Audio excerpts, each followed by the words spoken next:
You open your refrigerator, can you grab what you want right away? Or are you like me and you're exploring around bottles, you're digging through piles to find exactly what you want and what you need? If that's the case, then professional organizer Helen Austen has easy ways to help get your fridge in order. Let's just start from the beginning because I need to know where to start because I've got 3-week-old leftovers, carry out, like the half-open bottle of something else back in the corner. Yeah, that's no fun, right? It's not fun. Well, it can be for your kids because then it's like a science experiment, right? Exactly. Okay, What's so that growing? The first thing you want to do is clear out your fridge. All right, pull everything out. Pull everything out. Group things by like, kind, or function, because these groupings are going to be important because we're going to create zones in your fridge. But zones. Before you put anything back, though, I do recommend a little trick after you wipe everything down. Press and seal is actually really great to line everything with. You just want to activate the stretchy, sticky things. So just use that. And then when you like have a fridge cleaning session in the future, it's a lot easier. You're not like scrubbing. That is a great idea right there. So if you spill something, you can quickly fix it. Okay, so the next secret,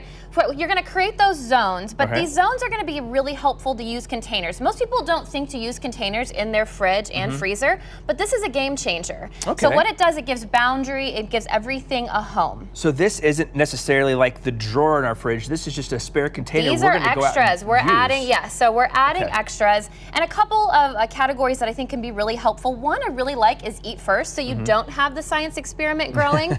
So would this be leftovers or veggies whatever or fruits? Isn't going bad that you need to eat the next day. So this is a fun trick, and of course I have it labeled. Dairy is kind of nice. These things are kind of, they get lost in the fridge, but this allows you to kind of act like it's a drawer. Also, creating a space for snacks for your kids is great because then it says it, they can go get it and then fetch it, and it's not on you. Also, real quick, so labels in the fridge, these can go right into your printer. You do not need a Silhouette, which is a cutting machine, and this can go in your printer. Then these will actually stay on the fridge containers. I'm going to suggest for you. Next are all the condiments everyone feels like they need to keep because you're going to use them. Everyone does it, and we really don't use them.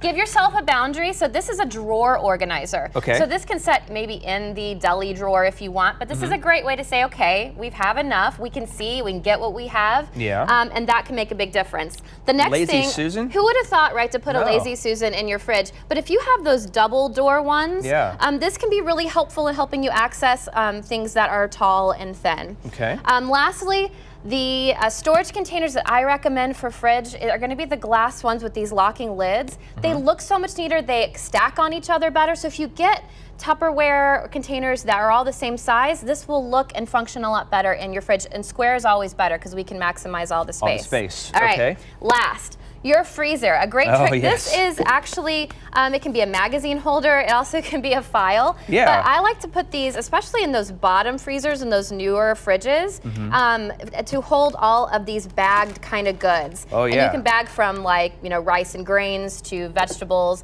and label these as well so you can actually access and get what you need when you need it. And those are always so hard to stack on top of each other, especially after you open one and then you close it, you put it back in. You don't want to dig. This prevents all of the digging as well. And this would be great for your deep freezer too, out in the garage or something. Very much. To keep it organized. Well, hey, great tips, Helen. Thank you so much for being here and for squeezing everything into that shorter time we had this morning. So.